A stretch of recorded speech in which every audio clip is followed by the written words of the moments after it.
Hello and welcome into another playoff series preview. Today, we're going to be talking about the Bruins and the Maple Leafs. I plan on having a few more of these up by the end of the day, and then the rest out tomorrow, and maybe even some on Saturday morning, depending on time. They're taking a little bit longer for me to make because of research than I anticipated. Regardless, I have one out already, the Winnipeg, Colorado one. I'm hoping the quality of these videos goes better as I go on making them. More experience, better quality. First thing I want to touch on real quick is the odds that I pulled up. As you see, Bruins and Maple Leafs, middle of the pack odds to win the championship. Both these teams have flaws, and it kind of shows in the odds. Both teams are capable of winning, though, which is why they're not at the bottom. I think that's fairly correct in my opinion. The Bruins slight favorites to win this series at a minus 125. Leafs plus 105. And the other thing I'm going to touch on is this is a very one-sided rivalry. A rivalry, nonetheless. I'm a Bruins fan myself. I watch these teams play most of the games, if not all of them, since about 2010, 2011, when I became a little more conscious of a human being and a sports fan. It's been very one-sided. The Leafs usually put up a great fight. All three playoff series that they've taken part in the last 15 years have all gone 7 games. 2013 went to 7 games, 2018 went to 7 games, 2019 went to 7 games. Wouldn't shock me if this one also goes to 7 games. 2 of those last 3, the Bruins actually won and went on to go to the Stanley Cup Final. And on the right here, you can see in the white box, it is the last 7 games the Bruins and Maple Leafs have played each other in. As you can see, the Bruins have won the last 7. The style of game the Bruins play does not match up well with the Maple Leafs. The Bruins basically make the Maple Leafs play to their pace of play, and the Maple Leafs do not do well adjusting to that. The Bruins defensively know how to match up with them, and that's why the Bruins are the favorite in this series. We look at lines real quick. We got Zach and Coyle up in the middle. A lot of people are going to see that and be like, it's not as good as last year. Personally, I think it's just as good. I think Bergeron was very injured going into the playoffs last year. I think Krejci didn't really have the wheels that he had. These two skate better than both of them did last year. The IQ and awareness and ability, not as high, but these are very solid top 6 centers in my opinion. Neither one's a star. Neither one's going to carry the Bruins to playoffs like glory by any means. That's going to be Pastrnak and Marchand. They're going to have to carry it for the Bruins, which that's one of the reasons the Bruins are not expected to go far in the playoffs, but can definitely win a round or two. You got Dan Heinen on the first line. Dan Heinen's been a solid two-way player, better than the last time he was with the Bruins this year. He has been just solid. Jake DeBrusk and Marchand and Coyle. It's a very experienced line when it comes to playoffs. Charlie Coyle was a big part in the Bruins making the Cup final in 2019 when he put up like 20 points in 24 games. So don't sleep on Charlie. Morgan Geekie and Jesper Boquist carry this bottom 6. Trent Frederick's good as well, has a good scoring touch. But Boquist and Geekie, they just are very intelligent players who can carry these lines. The bottom pairings down there, you probably want to look at Flutish and Zau's tweeting on the left for the actual pairs you're going to get. You're probably going to be getting Lindholm-McAvoy, which will be the shutdown pair. Probably the 2 best defensemen in this series when it comes to a defensive aspect and managing the puck. You then got Grzelcyk and Carlo, who have been a pretty good pair in terms of just versatility. Big defender in Carlo, kind of a rover / two-way defenseman in Grzelcyk. A little undersized. People are a little concerned with that. I'm not too concerned with that in this series.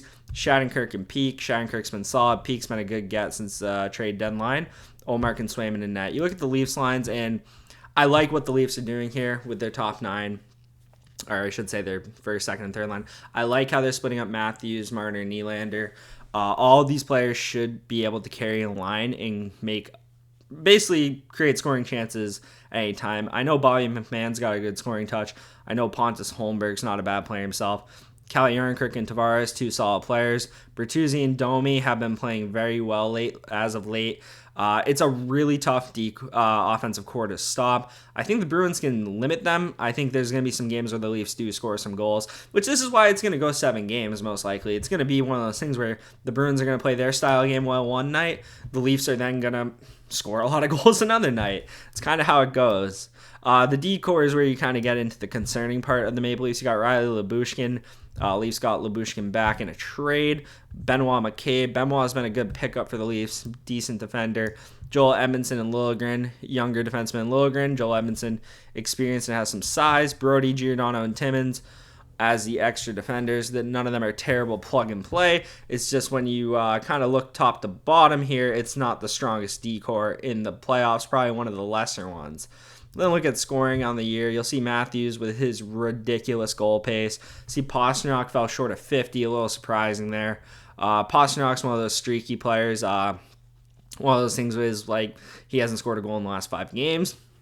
Probably sees the Leafs on the schedule and gets a little perked up, though, in my opinion. Nylander with a career year, 98 points, fell a little short of 100. He was kind of a very, very booming player in the first half of the year. I know he's cooled off a little. Mitch Marner above a point per game. John Tavares kind of fading from that elite player status to solid player status. As you can see, he only had 5 more points than Charlie Coyle here. So that should tell you something right there. Zacha with 59, not bad. Morgan Rielly, a good scoring defenseman for the Maple Leafs. He needs support. I think Riley's a good player. I think the rest of the decor around him has been suboptimal, to say the least. Bertuzzi, good depth player. And that's basically where you get into, like, the Leafs have probably better depth scoring. The Bruins have better defense. How is that going to match up? Scoring since March 1st, I'd like to do this with a lot of the stats just to see how things are as of late, because oftentimes if you're hot or not kind of determines whether you're going to be good in the playoffs. As you can see, Zacha and Pastrnak are the only Bruins above a point per game. The only player above a point per game that I can see up here is Marner slightly, but he's only played 11 games. And Austin Matthews, who had 16 goals in his last 23 games, hunting down 70, going for goals. I know the Leafs have kind of been locked into that third spot in the Atlantic for like the last few weeks, so the stats might not be as indicative as of late as they could be for other teams. That being said, if you're not playing playoff meaningful games going into the postseason, it can be a little tough to get up to that level when you have the Bruins, who have been locked into the first and second, but they've been playing to win the division. They've been playing games that matter to where they finish. In my opinion, I think the Bruins did care a little bit about finishing first in the division. I think they're probably a little upset they didn't. That being said, they're a very veteran leadership-led team. I know it's a weird way I just said that, but they're going to be able to pick themselves back up from a little bit of a cold streak to end the year. I think the 2 most important players, though, in this series, and I think a lot of people would agree with me here. I know it's kind of a cop-out, but I think the star players for both teams, Austin Matthews and David Pastrnak. I think Austin Matthews is one of those players who can turn a series on his head just like I think David Pastrnak can. Pastrnak is a little more streaky in terms of what he does. Matthews is consistent, but I think Pastrnak, when he takes over a game, is a little more of a problem consistently because of his playmaking ability, whereas Matthews, he can pop him in spots anytime. He's more consistent with him than Pastrnak. Pasternak's really hard to handle, though. As you can see from the past, though, I pulled up playoff stats. I thought they were kind of interesting. 22 goals in 50 games for Matthews. Not an amazing pace considering who Matthews is and what he is capable of. 5-11 last year. That's not bad, but you probably want to get a little bit more out of him. Pastrnak, as you can see, the last 2 playoffs has not been fantastic. The last time he's been very good in the playoffs was in 2021 when he put up 15-11. Only put up 19-24 when we went to the Cup final. I say only, but that just goes to show, like, Pastrnak, while he is this 100-point scorer, there are periods of time where Pastrnak disappears off the face of the map. You can see one of these series, 2017-2018, the Leafs fans should remember this, put up 20 and 12. I'm pretty sure he had a hat trick in like game 2 against them in that series, or game 3, probably game 2. I think we would have had home ice. We've never not had home ice in any of these series against the Leafs, which is kind of notable when you go back and look at the fact that the Bruins have won in 7 in all 3 of these series. But I think really whichever one of these players can put the team on the back, I think has a better chance of winning. In a series like this, which is basically, splitting hairs, it's going to probably come down to who shows up out of the star players here. And the Leafs have a few more star players, but the Bruins have some stars in the back end we're going to get to. Leafs special teams, this is where we get into the really concerning bit about the Maple Leafs, and that is their power play and penalty kill over the last 20-something games. So as you can see, they are pretty bottom of the barrel in both penalty kill and power play. The top is their power play percentage. They are the 4th worst power play in the league over the last month of the season. 12.5%. That is putrid. That's garbage. That's actually shocking. When I was looking this up, that surprised me. You'll see the Bruins are at 24th with 17.9. I've been watching all the Bruins games. I've been like, they're struggling. I did not realize the Leafs are even worse, though. I thought the Bruins were going to be closer to 32 than the Leafs were. You then go down to penalty kill. This is a really concerning one with 75.3%. That means if you get 4 power plays a game versus the Leafs, you're 100% getting a goal on one, it seems like, just from the percentages. The Bruins, on the other hand, you go into theirs over the last 23 games. While their power play has been struggling, their penalty kill is still a top 5 penalty kill in the year. And when you're in the playoffs in tight games, that matters a lot. The Bruins have a better ability of locking things down, and one of those comes down to goaltending. You just got to say it. The Leafs have bad goaltending. Samsonov is capable of playing well, but at the same time, he has not. He's had some injuries this year. As you can see, he's 9-2 in his last 13 games. 905 save percentage. I mean, he's getting the results, which is good. Save percentage is a little concerning. His save percentage on the season is at 890, which shows you he has been playing better in the playoffs. He doesn't really have a good track record either. I know people were pretty high on Joseph Wall going into the year. As of late, he's been pretty bad as well. Martin Jones played very well at the beginning of the season, not playing well anymore.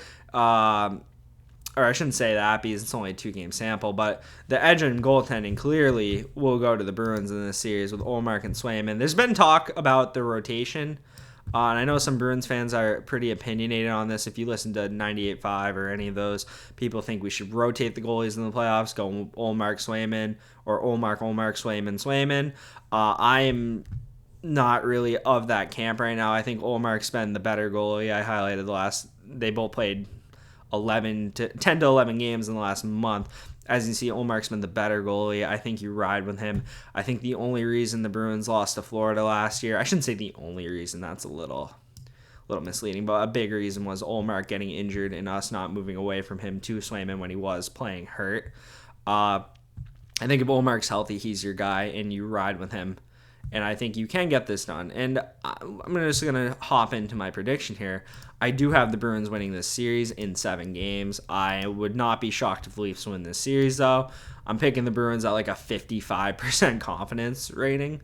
I know the Bruins can stop the Maple Leafs scoring, but my concern is more so with the Bruins scoring. But on the other hand, I don't really think the Maple Leafs defense and goaltending is good enough to I feel like the depth scoring that the Bruins have will shine in this series more so than they would against, I don't know, someone like the Islanders. I think a team like the Islanders, maybe like someone who's a little more shut down like the Stars, like that might be a little bit more difficult for the Bruins, but I don't really think this Maple Leafs team is going to limit our depth players as much as another team could. That being said, I think both these teams are going to be running into a buzzsaw in the Florida Panthers if they win this series, so I think at best, both these teams will win a series and then probably bow out in the second round if I had to guess. That being said, who knows? Maybe if the Maple Leafs finally get over that hurdle, they might have a lot of confidence in going to that Florida series different. But at the end of the day, I think the Bruins win this series in 7 games. I think the goaltending and defense of the Bruins is too good. I think the defense of the Maple Leafs will kind of falter. I think the scoring of the Maple Leafs will carry this to 7 games. But I have the Bruins in 7 games. If you have thoughts in the comments, put them down in the comment section below. Let me know what you think. I know I'm slightly biased from being a Bruins fan, but I think history, along with a lot of the stats I provided, would back me up and back up my opinion. I think it's a valid one. Maybe you don't. Maybe you do. But if you want to check out my other reviews, subscribe to the channel to see the videos going forward. Thank you for watching. If you've gone to this point, talk to you in the next one. Peace.